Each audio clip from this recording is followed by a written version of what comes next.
They didn't ask. They escorted him off the plane like he was some kind of convicted criminal. Like he didn't belong in that seat, in that space, in that skin. So he responded the only way a man of power and principle could. He gave them the shock of their lives by pulling the plug on a $5 billion deal. Quietly, instantly, without finishing his water. Malik Jordan was 47 years old, founder and CEO of one of the fastest-growing AI empires in the world. Seat 2A. First class. Window view. Sharp navy suit.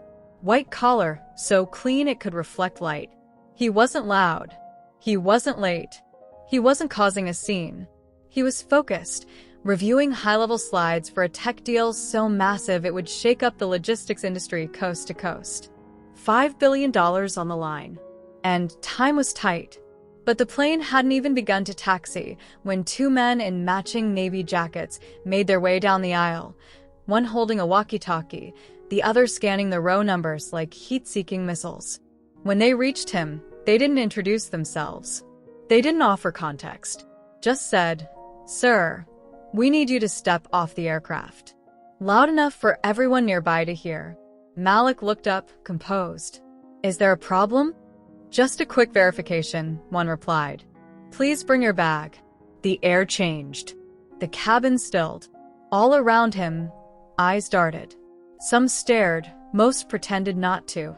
A young white woman across the aisle, seat 2C, suddenly found interest in her phone screen. A man 2 rows back leaned into his neighbor and whispered something neither brave nor helpful. Malik didn't raise his voice. Didn't flinch. "I scanned my ticket. Showed my ID. What exactly are we verifying?" The man with the radio didn't answer. He didn't need to. His silence was the loudest thing in a room. Kindly do us a quick favor. Please hit that like and subscribe button if you are touched by this story. Your support keeps us creating and sharing more powerful stories as this one. Thank you. Now, let's get back to our story. So Malik stood, lifted his carry-on, smoothed his jacket, and as he stepped into the aisle, he paused, looked the taller man dead in the eye and asked, "Do you know who I am?" The reply came quick and dismissive. "No, sir. I don't." And with that, Malik walked off that plane. Out of first class. Out of the bubble of comfort. Out of the space some people clearly believed wasn't meant for him. But what they didn't realize was that he wasn't just stepping off that plane. He was taking something else with him. And the fallout? That was still to come. Because this wasn't just about a seat. It was about value. And Malik Jordan was about to remind them exactly how much his was worth. And that wasn't even the most brutal part. Not yet. Malik Jordan didn't grow up with privilege sewn into his name.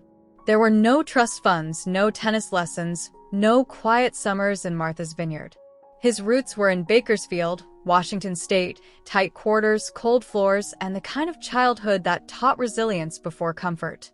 6 people crammed into a 2-bedroom house and a single radiator that never reached the corners. His mother, Bernice, ran the local school library and could stretch a grocery budget like a magician. His father, Ellis, worked with grease-stained hands and never once called in sick, not because he couldn't, but because he wouldn't. While other kids begged for video games, Malik asked for a typewriter. While they traded cards, he was taking apart an old Game Boy just to understand its wiring. And long after the neighborhood lights went out, he was still awake, hidden under the covers, devouring books on coding and systems engineering. He'd quietly slipped from the school library. He didn't just want success. He wanted legacy. By 35, he had both. Nexera Systems, named after his grandfather, who taught him the quiet dignity of high standards, grew from 2 guys in a shared co-working space into a titan of industry. No flash, no scandals, just sharp execution and relentless innovation. He'd already walked away from $3 billion acquisition offers. Not because he didn't want the money, but because he knew what he was building was bigger than a check. Now, at 47, he was on the verge of sealing the deal that would cement his legacy, a $5 billion contract with Orion Jet Lines to embed his AI into their global cargo systems. The deal would revolutionize airline logistics. Fewer delays, smarter reroutes, lower emissions. A win for tech, for the planet, for the future. And yet, with all he'd achieved, something still hadn't changed. He flew first class now. Took quiet family trips. His name had graced Forbes covers. But none of that could fully armor him from a truth he'd carried since childhood. Some people don't care what you've built. They don't see the empire. They just see you. And what happened on Flight 2280? That wasn't just disrespect. That was a reminder. A brutal, undeniable reminder that no matter how polished the suit or how hefty the valuation, for some, Malik Jordan would never belong. And that cut deeper than any boardroom betrayal. They didn't see a man. They saw an idea, a threat that existed only in their own minds. That's how it works. If you're calm, they think you're calculating. Ask a question, and suddenly you're confrontational. Stand your ground, and now you're aggressive. Malik had lived that script before. He'd memorized every line. But he also knew the cost of losing his cool. Outrage makes them feel justified. It gives them a story they can twist. So he stayed composed, not because he wasn't furious, but because he'd learned that power speaks louder when it stays collected. Still, he wasn't letting this one pass. Not this time. Because this moment wasn't just about him, it was about every quiet humiliation he'd swallowed to get to where he was. At the gate, the agent barely looked up. Final boarding for Orion Jet Lines, Flight 2280 to Atlanta, the speaker called. Malik stepped forward and handed over his ticket. Group 1. First class. Window. The agent scanned it, glanced at his ID like it was a formality, and gave a robotic nod. No smile. No welcome aboard. Just a silent dismissal wrapped in procedure. He'd seen that look 1,000 times. He walked down the jet bridge, past a young couple rushing toward economy, and turned left into the quiet luxury of first class. He already knew the cabin layout, checked it on the app before boarding. 3 black passengers. Total. One was near the back with earbuds in. Another woman sat reading by the window in 1D, her curls wrapped in a patterned scarf. He found 2A and slid his carry-on under the seat with quiet precision. Pulled out his tablet, tapped open the final pitch deck. The numbers had been checked, rechecked, and sharpened. Gone were the days he'd double-proof every line, paranoid they'd look for a reason to dismiss him. Now, his work carried its own weight. A flight attendant approached with a smile. "Can I get you anything to drink, sir?" "Water," Malik said. "No ice." "You got it." She was warm. Mid-30s maybe. The kind of ease that doesn't feel forced. He gave a slight smile back and returned to his slides. Then she walked in. The woman in the white cashmere sweater. Platinum blonde. Designer tote bag tucked over one arm. She looked like she belonged on the cover of a wine ad. Comfortable, confident, polished. Her eyes swept the row numbers like she was solving a riddle. And then they landed on him. On 2A. She stopped. "Hi," she said, uncertain. "I think you might be in my seat."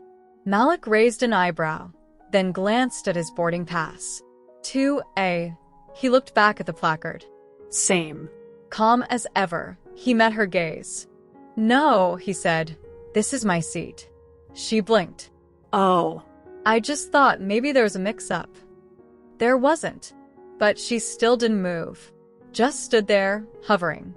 Like she was waiting for something to change. The flight attendant returned with the water. She glanced between them, sensing the tension. "Is everything all right here?" The woman laughed, a soft, awkward sound. "Oh, I thought I had 2A, but looks like I'm mistaken." She pulled out her phone, scrolled like she needed to prove she belonged too, then quietly made her way to 3D. Malik didn't say a word. He didn't need to. Everything that needed to be said was written in the pause. Malik didn't respond. He didn't have to. The flight attendant offered a polite smile and moved on. Moments later, the captain's voice filled the cabin. "Good afternoon, folks. Flight time today will be 4 hours and 50 minutes. Malik leaned back, closed his eyes, and let the weight of the moment settle.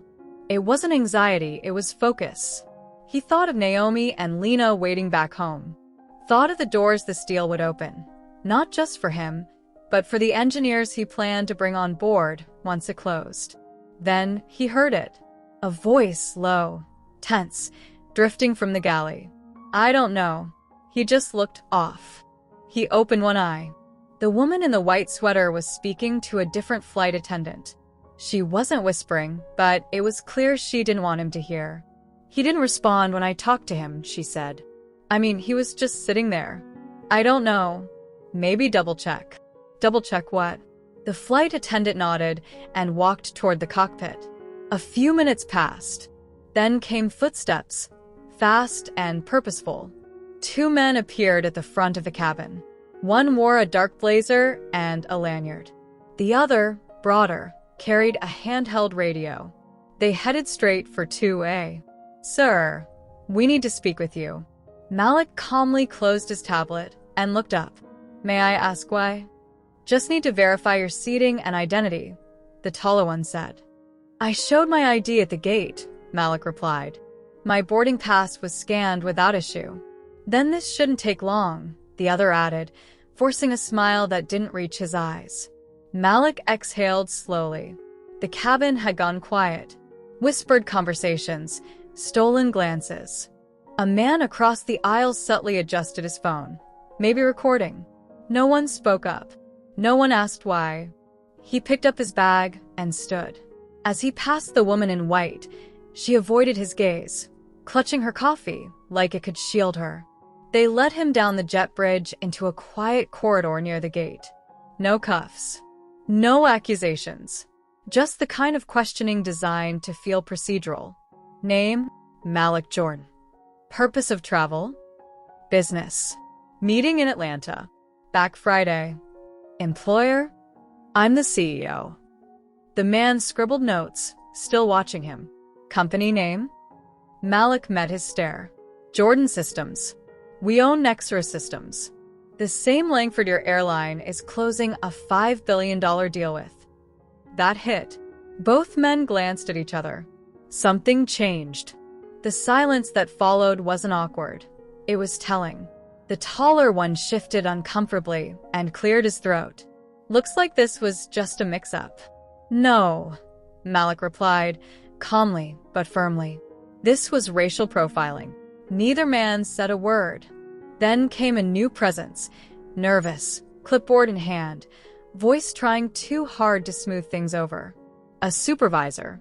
Mr. Jordan, we're very sorry for the inconvenience. It appears there was a miscommunication in the cabin. A miscommunication, Malik echoed. Meaning what? Someone assumed I didn't belong in first class. She didn't answer directly. Instead, she extended a printed voucher like it could erase the moment. We've rebooked you on the next flight to Atlanta. It leaves in 3 hours. First class again, plus a meal credit. He didn't reach for it. I don't want a meal voucher, he said, quiet but clear. Sir, again, we apologize. The crew was just following standard procedure. What procedure is that? Malik asked. You don't pull a man off a plane for a seat mix-up unless you've already made a judgment about who should or shouldn't be there. Still, no real answers.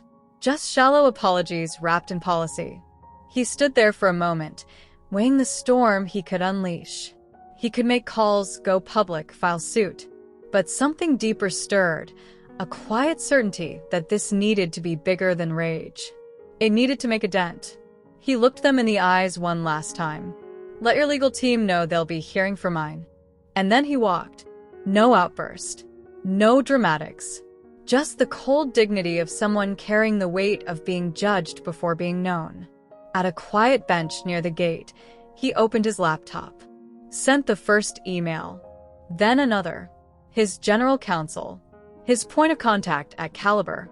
His head of PR. Not out of anger, but out of purpose. This wasn't about revenge. It was about rewriting the script. By the time Malik touched down in New York, on a different flight, 4 hours later, the digital ripple had already begun. A few regional blogs had picked up the story. Some tech insiders were buzzing. Black CEO removed from first class without explanation. Airline partner pulled from plane over seating confusion. It wasn't mainstream yet, but it was moving. Still, that wasn't the part that lingered. What stayed with Malik was the stillness on that plane. The silence. 30-some strangers witnessing something wrong and saying nothing. No protest. Not even a question. Just that quiet, collective shrug. He didn't expect a scene. Just one voice. A wait. Why him? He didn't do anything. But instead, he got the kind of silence his father used to warn him about. The silence you survive by. The kind you carry like armor. Only now he was a CEO. And keeping quiet didn't keep you safe. It just kept you invisible in better clothes. In Atlanta, he waved off the company driver and flagged down a yellow cab. No chit-chat. Just city lights streaking past the window as he texted Naomi. Landed. We'll explain later. Not great. You okay? Yeah. Just tired. I'll call after the meeting. She didn't press. She didn't need to. She already knew the tone behind the words. There was a tightness in his voice that only showed when he was holding something in. The meeting was held the next morning in a glass-walled suite overlooking Philadelphia. It had all the corporate trimmings, clean whiteboards, catered pastries, firm handshakes, and practiced smiles. Orion Jetlines' executive team greeted him with the usual polish. But one face in the room, Heather Lang, VP of Operations, looked visibly uneasy. Malik, she said after the intros, I heard what happened. I don't even know where to begin. He gave a measured nod. Neither do I. We're looking into it, she added quickly. We've requested full incident reports. Crew interviews. It's being escalated. Good, he said quietly. But that's not why I'm here. He stood, walked to the front of the room, and clicked the remote. A new slide appeared. Terms revision proposal. The shift in the room was immediate. Confused glances, a few murmurs. The CFO leaned forward. I thought the deal terms were finalized. They were, Malik replied. Until yesterday. Then he said the one thing that froze the room. I need you to understand, this wasn't a customer service mistake. It wasn't a mix-up. It was a message. He clicked again. The next slide appeared. If I'm seen as a threat in seat 2A, what does that say about the engineers I plan to hire? The ones with accents, braids, or skin darker than mine? Silence. Heavy, sharp silence. He let it breathe. This contract was supposed to be a game changer. Real-time AI cargo routing. Cleaner, smarter, faster logistics. $5 billion over 7 years. He paused. Next week, I was scheduled to announce this partnership. You, me, front and center at the Future Freight Conference. Janet leaned in. Malik, please. That incident, it's not who we are. It doesn't reflect. But it does, he interrupted. Not in your branding, not in your press kits, but in your assumptions, in what you ignore. Someone looked at me and decided I didn't belong, and nobody questioned it. The company's legal head started to speak, but Malik raised a hand. This isn't personal. It's systemic. And if I go through with this partnership, I'd be saying I'm okay with that system staying untouched. He clicked again. A new slide appeared, Altura Air's logo. Caliber's biggest competitor. We talked months ago. I passed because I believed in what we were building here. His eyes swept the room. Some people looked away. Others didn't blink. But before I even landed yesterday, Ameris reached out. Their CEO offered to fast-track a vote and match the terms. You're bluffing, the CFO said. Malik smiled. No ego, just honesty. I don't bluff. I build. And I partner with people who see me, not just my numbers. Janet exhaled slowly. What do you need to stay in this? He looked at her. I don't want a press release. Or another generic diversity statement. I want change, real policies, real accountability, real equity. And if we can't promise that, the legal officer asked. He closed his laptop. Then the deal ends today. But it hadn't ended. Not yet. Because one final phone call was about to change everything. Malik walked out of the conference room without a single handshake. Not out of anger, out of principle. His team followed in silence. His legal advisor, his lead engineer, two young project managers who'd flown in from Oakland hoping to witness a historic moment. Instead, they left with a different kind of clarity. The elevator ride down was quiet. Then, without looking up, Malik Spokendra, he said to his counsel, call Altura Air. Tell them I'm ready. That evening, Malik stood by his hotel window, phone to his ear, the lights of Philadelphia flickering across the skyline. The air hummed with quiet resolve. On the second ring, Altura Air's CEO answered. Mr. Jordan, Grant Whitman said, I was hoping I'd hear from you. We've seen your revised terms. The board's on board. You moved fast, Malik noted. We had to. Caliber's misstep gave us the clearest runway in years. I'm not just here for a contract, Malik said. I need to know this is a partnership, one where no one on my team ever has to wonder if they belong. A pause. Then Blanchard replied, We've got work to do. I won't sugarcoat that, but we're in. Not just for your tech, for what you represent. Let's build it right. That was enough. The next morning, headlines rolled out. Jordan Systems Inc.'s $5 billion deal with Altura Air. Caliber loses contract following high-profile incident. Malik Jordan. Dignity is not optional. Social media ignited. A video surfaced, 30 seconds of footage from inside that plane. Malik, calm, composed, being asked to leave. No drama. No words. Just a man carrying a bag and a weight he didn't ask for. The clip went viral. News anchors debated it. Podcasts broke it down. Flights on Caliber began to get canceled. Inside their boardroom, chaos reigned. Who gave the order? Where was the protocol? Why didn't PR step in sooner? But by then, none of it mattered. They hadn't just lost a deal. They lost trust. Meanwhile, Altura Air doubled down.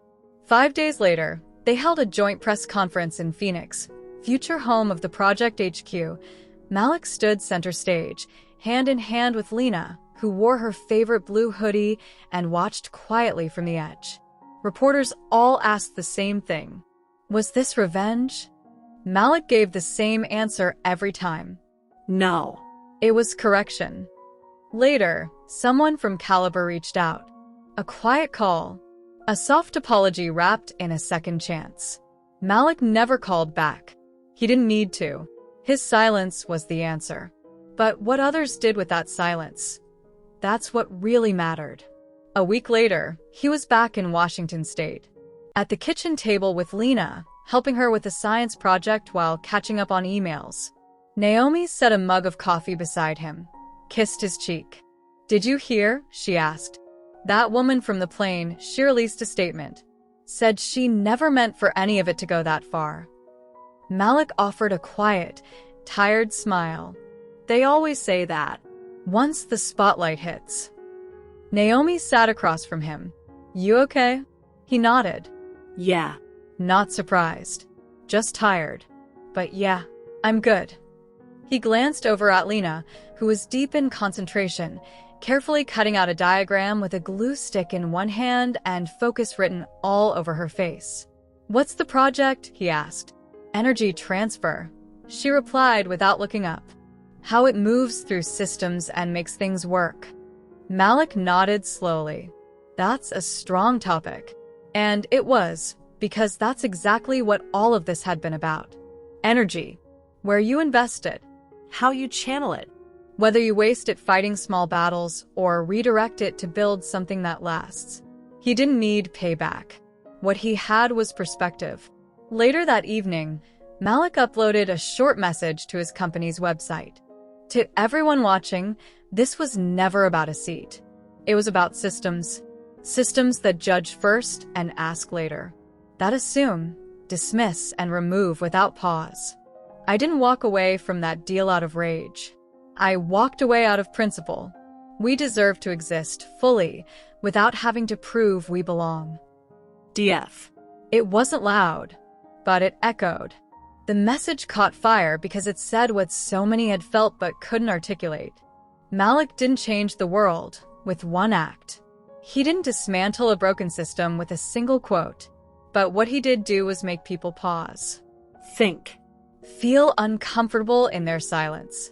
And sometimes that's where real change begins. So if you've ever been made to feel like you didn't belong somewhere you worked hard to reach, don't shrink. Don't apologize. You're not the issue. The room is. Use your voice. Use your presence. And when the time comes, build new rooms just like Malik did. If this story stirred something in you, don't keep it to yourself. Share it. Like and subscribe. Always remember to ask the hard questions where it matters most.